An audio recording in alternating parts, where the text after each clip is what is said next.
कहानी की शुरुआत में हम एली नाम की एक लड़की को देखते हैं जो रेगिस्तान में एक खास प्लांट पर रिसर्च कर रही है जिसका इस्तेमाल ड्रग्स बनाने में हो रहा है। वहीं दूसरी तरफ गुलर्मो नाम के एक ड्रग डीलर को दिखाते हैं जो अपने पायलट की लाश दफना रहा है और फोन पर कहता है कि अब उन्हें एक नया पायलट चाहिए।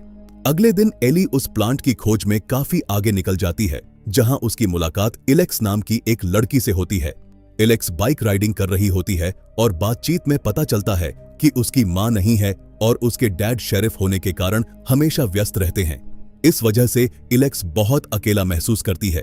एली से बात करके उसे अच्छा लगता है और दोनों के बीच दोस्ती हो जाती है।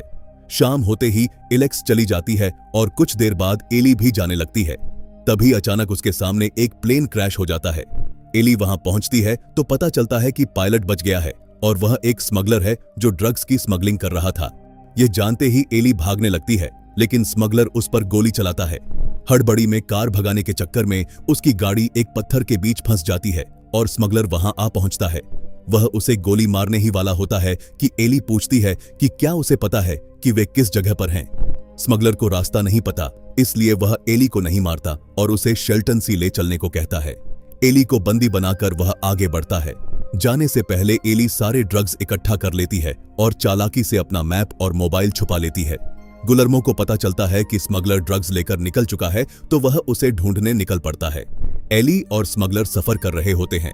एली के सवालों का जवाब न मिलने की वजह से वह डर जाती है और उसी डर में उसकी कार फिर से फंस जाती है। कार निकालने की कोशिश नाकाम होने पर वे बैग्स में ड्रग्स भर लेते हैं। एली मौका पाकर चाकू छुपा लेती है और कहती है कि पैदल चलने में 2 दिन लगेंगे, लेकिन स्मगलर नहीं सुनता और दोनों पैदल ही आगे बढ़ जाते हैं। सुबह होते होते वे काफी आगे निकल चुके होते हैं। शेरिफ को उस पायलट की डेड बॉडी की रिपोर्ट मिलती है जिसे गुलर्मो ने दफनाया था। एली और स्मगलर थक कर आराम कर रहे होते हैं, तभी एली मौका देखकर भागने लगती है। स्मगलर पीछा करता है और एली उस पर हमला करती है, लेकिन स्मगलर भारी पड़ जाता है और उसके हाथ बांध देता है। इलेक्स बाइक राइडिंग के दौरान अपने डैड से मिलती है। शेरिफ को एली के मिसिंग होने की रिपोर्ट मिलती है। इलेक्स बताती है कि वह कल एली से मिली थी। वे उसके होटल जाते हैं जहां पता चलता है कि एली कल रात से वहां नहीं है। शेरिफ इलेक्स को स्कूल भेजकर खुद एली की तलाश में निकल जाता है। इसके बाद हम देखते हैं कि गुलर्मो क्रैश साइट पर पहुंच जाता है। वहां 2 बाइकर्स आ जाते हैं जो उससे सवाल पूछते हैं। गुस्से में गुलर्मो उन दोनों को मार देता है और एली की कार के पास बने पैरों के निशानों का पीछा करने लगता है। स्मगलर के पैर में चोट है, फिर भी वे चलते रहते हैं। एली कहती है कि धूप में चलने से वे डिहाइड्रेट हो जाएंगे, इसलिए वे कुछ देर आराम करते हैं और फिर आगे बढ़ते हैं। शेरिफ एली की कार के पास पहुंचता है और उसे दोनों बाइकर्स की लाशें मिलती हैं। वह गाड़ी के निशानों का पीछा करते हुए आगे बढ़ता है और गुलर्मो की कार देख लेता है। गुलर्मो पहाड़ की चोटी पर है और शेरिफ को देखकर छुप जाता है और गोलियां चलाने लगता है। शेरिफ के हाथ में गोली लगती है और जवाबी फायरिंग के दौरान वह एक गड्ढे में गिर जाता है। गुलर्मो को लगता है कि वह मर गया है, इसलिए वह उसकी कार को ठिकाने लगाकर आगे निकल जाता है। जब इलेक्स को अपने डैड का कोई रिस्पांस नहीं मिलता तो वह पुलिस स्टेशन जाती है और वहां कोई न होने पर खुद रेगिस्तान में उन्हें ढूंढने निकल पड़ती है। एली और स्मगलर एक पहाड़ी चोटी के सामने पहुंचते हैं। एली रेस्ट करके सुबह चढ़ने की सलाह देती है, लेकिन स्मगलर अभी चढ़ने का फैसला करता है। वे पहाड़ चढ़ने लगते हैं। टाइम बीतता है और रात हो जाती है और स्मगलर गिरने ही वाला होता है, लेकिन एली उसे बचा लेती है। दोनों आगे बैठकर बातें करते हैं। पहली बार उन्हें एक दूसरे के नाम पता चलते हैं। स्मगलर का नाम थॉमस है। वह बताता है कि वह एक टीचर है और उसे यह काम अपने बीमार पिता की महंगी दवाइयों के लिए करना पड़ रहा है। एली बताती है कि कुछ साल पहले उसकी बहन की मौत उसकी वजह से हुई थी और तब से वह घर नहीं गई। कुछ देर बाद दोनों सो जाते हैं।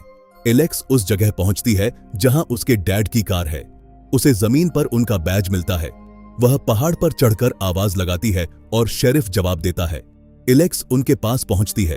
शेरिफ मदद लाने को कहते हैं, लेकिन इलेक्स वक्त कम होने की वजह से खुद ही उन्हें बाहर निकाल लेती है। शेरिफ गुलर्मो को ढूंढने निकल जाता है और इलेक्स एली को ढूंढने लगती है। एली ने चाकू से अपने हाथों की रस्सी काट ली है और भाग रही है कि तभी उसका गुलर्मो से सामना हो जाता है। वह गन पॉइंट पर उसका पीछा करता है। एली वापस थॉमस के पास पहुंचती है। थॉमस उसे जाने देता है और खुद गुलर्मो के सामने आ जाता है। वह गुलर्मो से ड्रग्स लेकर एली को जाने देने की बात करता है, लेकिन जैसे ही वह बैग रखता है, गुलर्मो उसे गोली मार देता है। उसी वक्त एलेक्स वहां आ जाती है। गुलर्मो अब एलेक्स को मारने वाला होता है, लेकिन तभी एली वापस लौटती है और गुलर्मो उस पर गोली चला देता है। गोली लगने से एली जख्मी हो जाती है, लेकिन तभी एलेक्स मौका पाकर गुलर्मो को कैक्टस पर धकेल देती है और दोनों भागकर बाइक पर सवार हो जाती हैं। गुलर्मो कार से उनका पीछा करता है। शेरिफ पहाड़ से फायर करता है, लेकिन गोली नहीं लगती। कुछ दूर जाकर एली बाइक से गिर जाती है। गुलर्मो वहां पहुंचकर एलेक्स को पकड़ लेता है और उस पर पेट्रोल छिड़क देता है। एली गुलर्मो के ड्रग्स के बैग में आग लगा देती है। ड्रग्स को जलता देख गुलर्मो पागल हो जाता है और उन्हें बचाने के चक्कर में खुद आग की चपेट में आकर जल जाता है। इसके बाद शेरिफ वहां पहुंचता है और उन दोनों को बचा लेता है। आखिरी सीन में एली जमीन पर वह प्लांट देखती है जिसकी वह तलाश कर रही थी और फिल्म यहीं खत्म हो जाती है। दोस्तों, आपको ये कहानी कैसी लगी हमें कमेंट सेक्शन में जरूर बताना, और अगर ये वीडियो आपको पसंद आई हो तो वीडियो को लाइक करें और चैनल को सब्सक्राइब करें ताकि ऐसी ही और वीडियोस आप तक पहुंचती रहे। धन्यवाद।